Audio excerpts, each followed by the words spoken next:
Hello, and welcome to the University of Liverpool STEM Outreach Teaching Resources for A-Level Physics, where today we'll look at nuclear decay processes.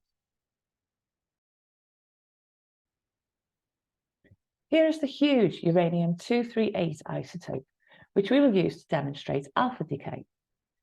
238 nucleons made from 92 protons and 146 neutrons are tightly packed together in this large nucleus, which will undergo an alpha decay into thorium-234 like so.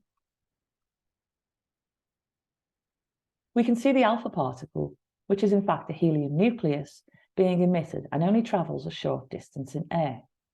This can be stopped by a thin and light shielding, such as paper or skin.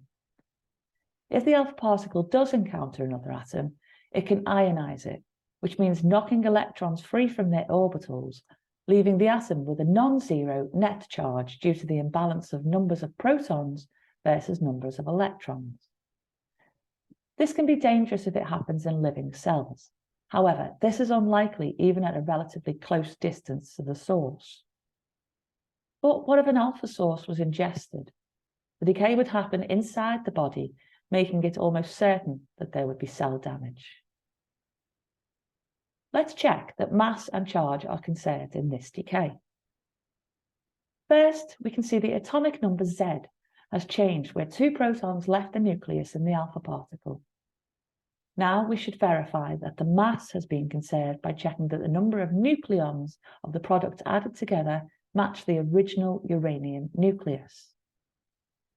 We can also see that the number of neutrons, which we find by subtracting the atomic number Z from the mass number A, has gone down by 2 as well, with these leaving the nucleus in the alpha particle. Finally, we can check that charge is being conserved by looking at the charge of the nuclei before and after the decay. The atomic number Z is the number of protons, which, as we know, have a positive charge. We can see that uranium lost +2 charge when it decayed into thorium, which is accounted for in the alpha particle. Here is the general formula for an alpha decay.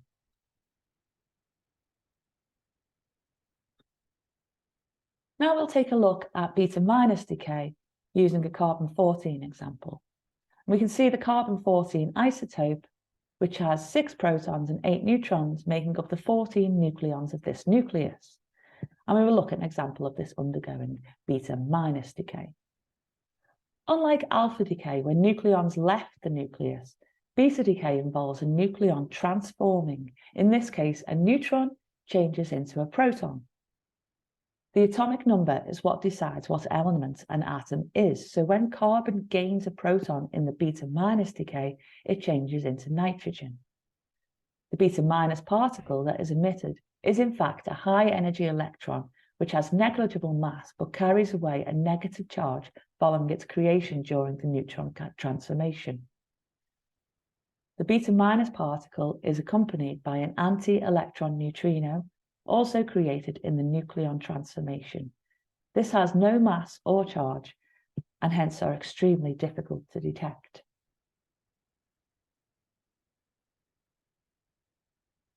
The range of the beta particle is about 1 meter in air, and it can be stopped by 1 centimeter of aluminium shielding, and it is moderately ionizing.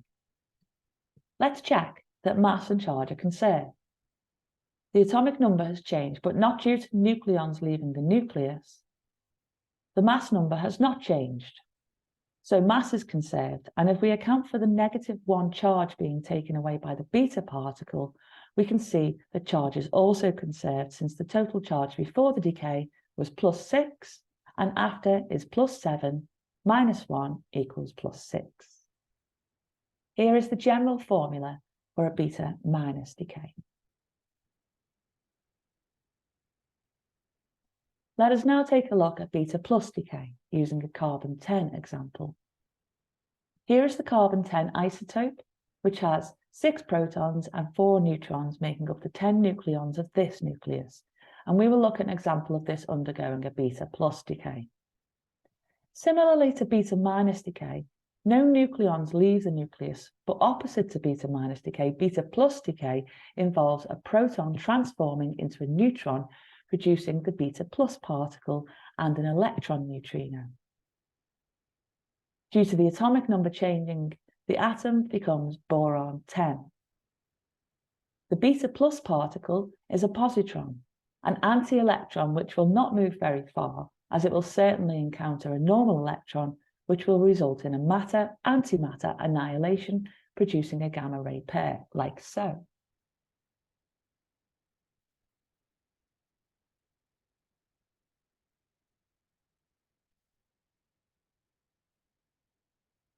Let's check that mass and charge are conserved.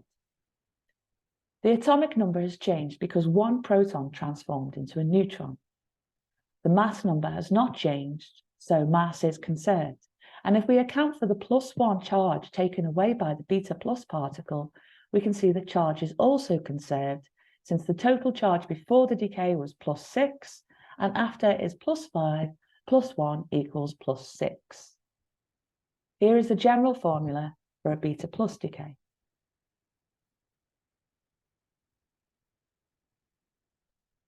Gamma decay is different from the other decay processes in that no particles are emitted from the nucleus, but instead electromagnetic radiation.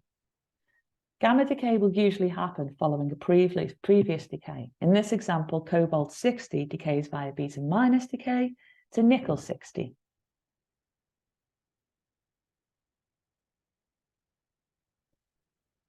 The nickel nucleus is left in an excited state known as metastable, which is what the M next to its mass number indicates.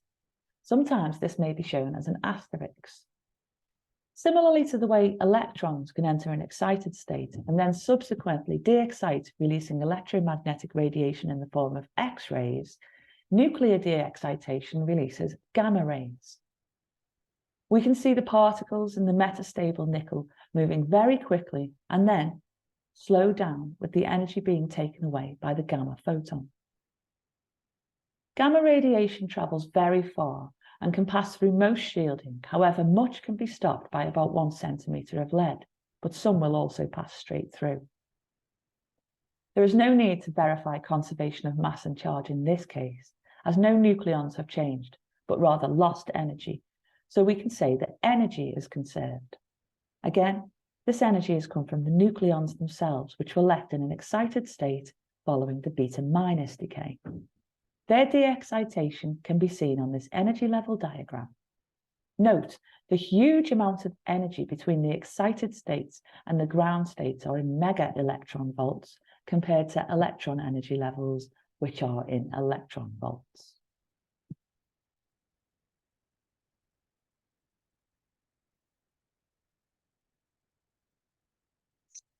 Please take a look at our other resources. For teachers, on tes.com, search for UOL Physics, and for students and teachers, they can visit our STEM outreach website. Please like and subscribe to our YouTube channel to receive updates about new resources and content.